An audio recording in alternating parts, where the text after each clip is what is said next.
Good. So the court is royally bored. The ladies here amuse themselves with handsome young officers who never see a battlefield yet achieve remarkable military promotion. Their rapid rise is all the more impressive because it has nothing to do with soldiering. Oh, if only I had known. Now, if you were ordered to marry, it would be a different story, but you are forbidden, so obedience shouldn't be too difficult. But if I love someone, and someone loves me.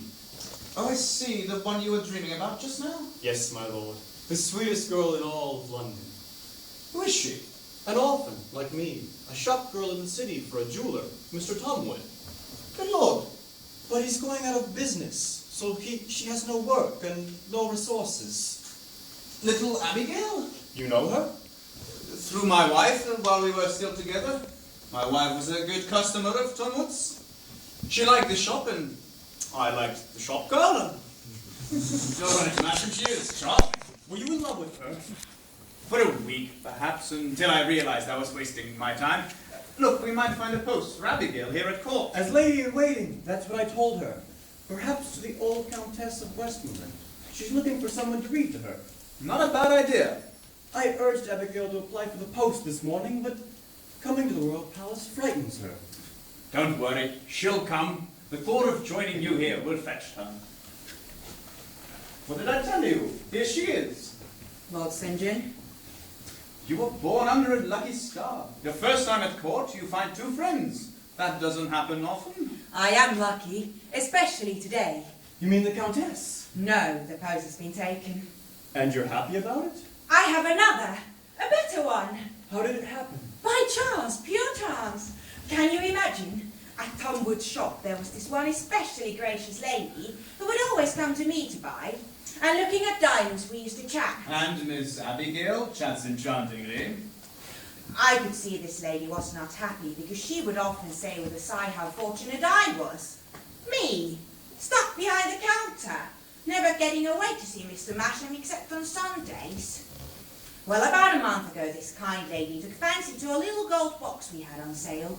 Exquisite workmanship and almost nothing, only 30 guineas. But she had left her purse, so I said we'll send it to my lady's home.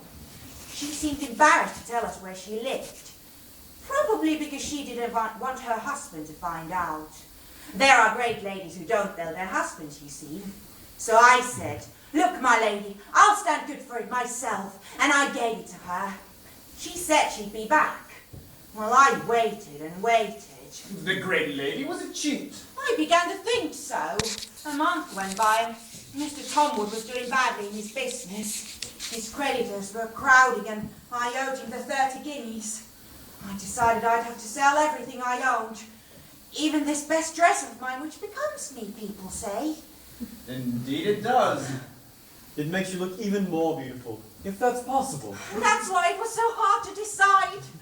Oh, I'd made up my mind to sell everything, when yesterday a carriage drives up to the shop. A lady gets out. And it's my lady! Oh, affairs had kept her busy, she said, and she couldn't come and go as she pleased, and she wanted to pay in person. Then she told me when I told her that I wanted to apply for the post with the Countess of Westmoreland this morning, she said, don't go, you'll be unhappy, and besides the post is taken. But she had a position she could offer me, and would I accept it? Oh, I threw myself in her arms and said, take me and I'll stay with you through whatever happens. She told me to come to the palace this morning and ask for this lady. How odd. That note, may I see it?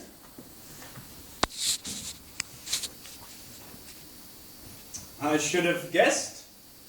This was written by a new patroness herself? Yes, right in front of me. Do you know the handwriting?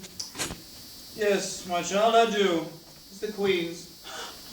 The Queen! Is that possible? The Queen gives you her favor, your fortune's made.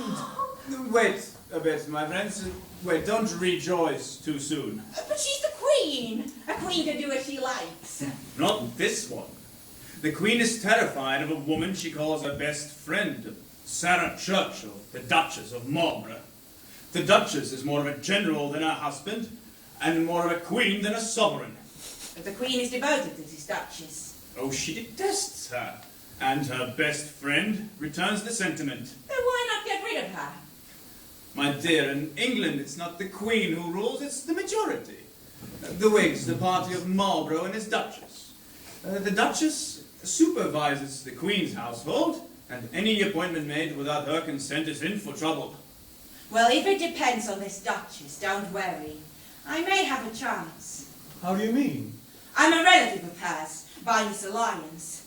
My father was a Churchill who broke with his family when he married my mother. Really? A relative of the Duchess? A distant one.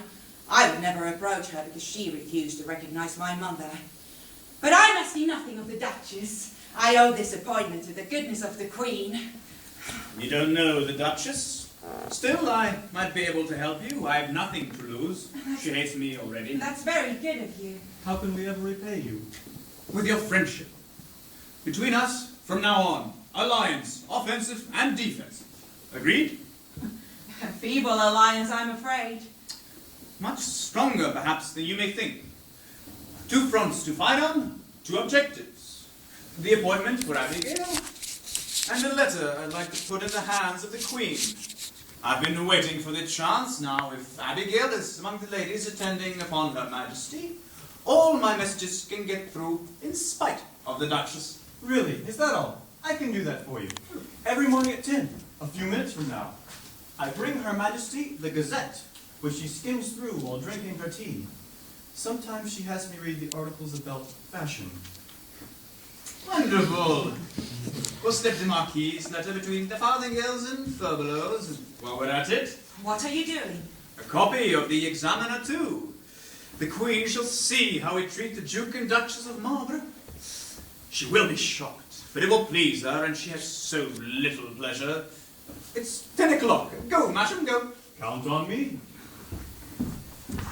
You see, the Triple Alliance is already at work. Masham is our shield and buckler. Yes, but I'm worth so little to you. Little things can lead to great ones. This war with France sprang from the wounded vanity of a courtesan. Look at me. Do you know how Henry St. John, once considered a dandy and a blockhead? Do you know why I became a cabinet minister? No. Because I knew the latest dance step, the Saraban. Do you know why I lost power? I caught a cold. Really?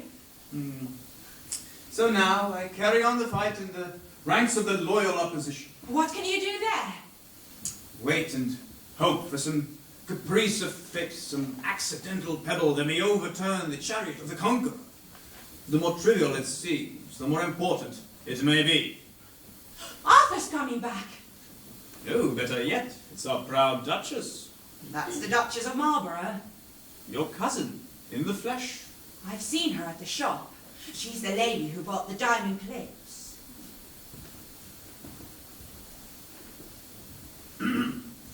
Lord St. John, I was just thinking of your grace. as you do all too often, you're forever attacking me in the press. I have no other means of getting your attention. I'll remember you for today's issue, I promise you that. You condescended to read it? It was on the Queen's breakfast table. I have just come from Her Majesty. Well, that's swell. Yes. The officer of the guards had brought her the Gazette. They don't publish me? I know, you're not in fashion. But, between the leaves of the Gazette was a copy of your scurrilous newspaper and a letter from the Marquis de Torcy. Addressed to the Queen. That's why I read it. Your grace. It's my duty. I read all the letters to Her Majesty. So, when you write some vicious attack on me, you must address it to the Queen. That's the only way you can get me to read it. I shall remember, your grace. But now at least the Queen is aware of the Marquis's proposals, and that was my aim. You're mistaken. I read them first and put them in the fire. Really, your grace? Oh, who's that pretty child? What's her name? Abigail. Oh, the jeweler's girl. I recognize her. She's, really not bad, this little one. And,